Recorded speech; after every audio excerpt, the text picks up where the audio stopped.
into the angle. The angle's a great thing. This is a great thing. If I lock it with the shoulder disappearing and I have the head, but if he goes before I'm ready, I'm sure you've seen time and time again where guys are slippery, and he throws a punch over my body and I wasn't ready. I'm still adjusting. That shoulder and his head can slip out, especially if he's noticeably bigger than me. We have to be very, very cautious of that. So I'm a big fan of keeping myself here out in front of somebody, making sure that we hit all of the mechanisms of the triangle, pulling the head down, flexing the foot up, squeezing the knees, and then take the arm if he begins to posture up, because again, if we try it on the ground, we may run out of room. Now, let's continue with our attacks from moving guard. Let's look at an omoplata. Okay? The omoplata is going to be one of your staple attacks from this position. And we need to really master the omoplata. There's a mastery of the omoplata that needs to be had in this scenario, or at least a mastery of his defenses from omoplata, which we will get into later. I'm going to briefly go over why we might need to use omoplata, and then we're going to cover later the omoplata in depth. More importantly, the counters to his counters of the omoplata. So this will be a very quick review of sort of an omoplata. Why? So omoplata, when I'm in the guard, I have the Williams guard locked up. Why might we need, let's rotate this way, why might we need to go to omoplata? Because omoplata, you know, obviously if you've trained jiu-jitsu for any length of time, you realize that if the arm is here, then I can do an omoplata. It's completely feasible. If my leg passes over his head and my left leg comes out, if my leg passes over his head, my left leg comes out, he's in an omoplata. His arm is in an omoplata position. But there's some distinct reasons why we might choose it. Number one is maybe I just love omoplata.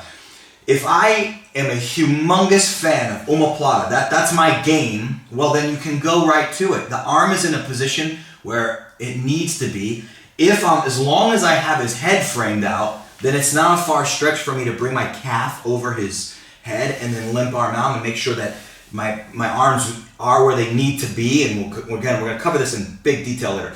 And then we can bring our leg out and go. Okay. So if I just love omoplata, that's a potential possibility. I just go because of that. You must go, or I must think at least about bringing my foot in front of his head if he gets over my left foot.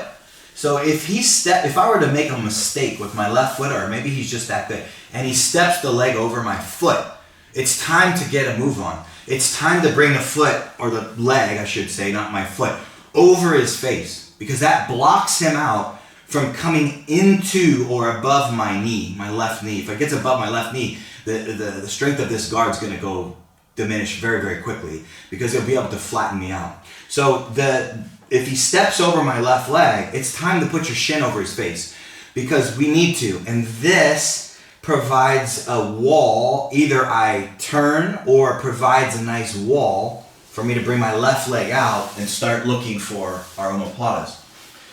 The third main reason why you would need to go for the omoplata is because he runs out backwards. He circles out and he begins to run around. Time to go.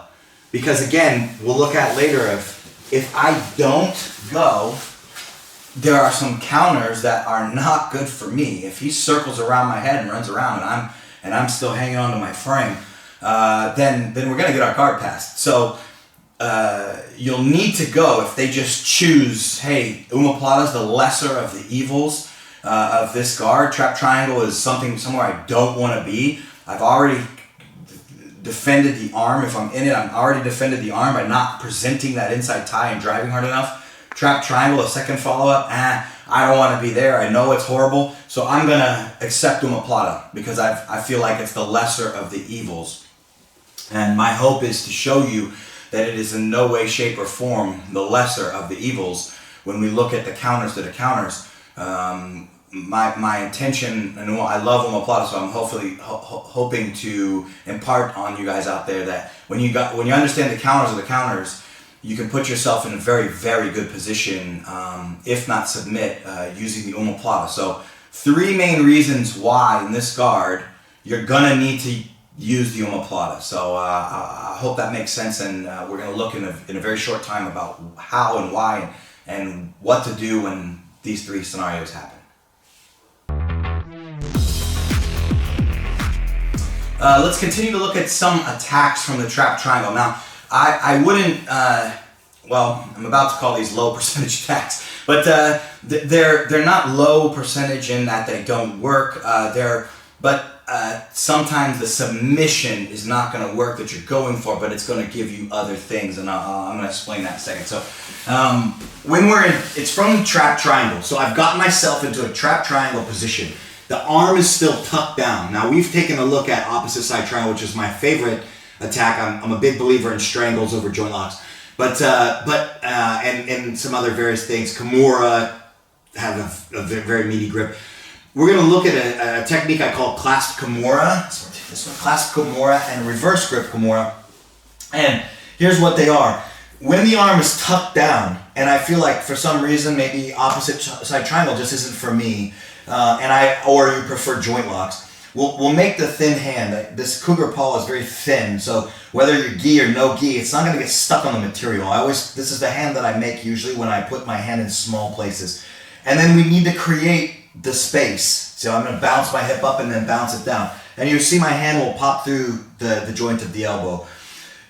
When we lock this clasp Kimura, my hands are just going to be hand over hand. So my right hand is going to be over the elbow, and my left hand is going to go over the top of that. And we're going to now use the ability to wedge our elbow in and bring his hand out. Okay.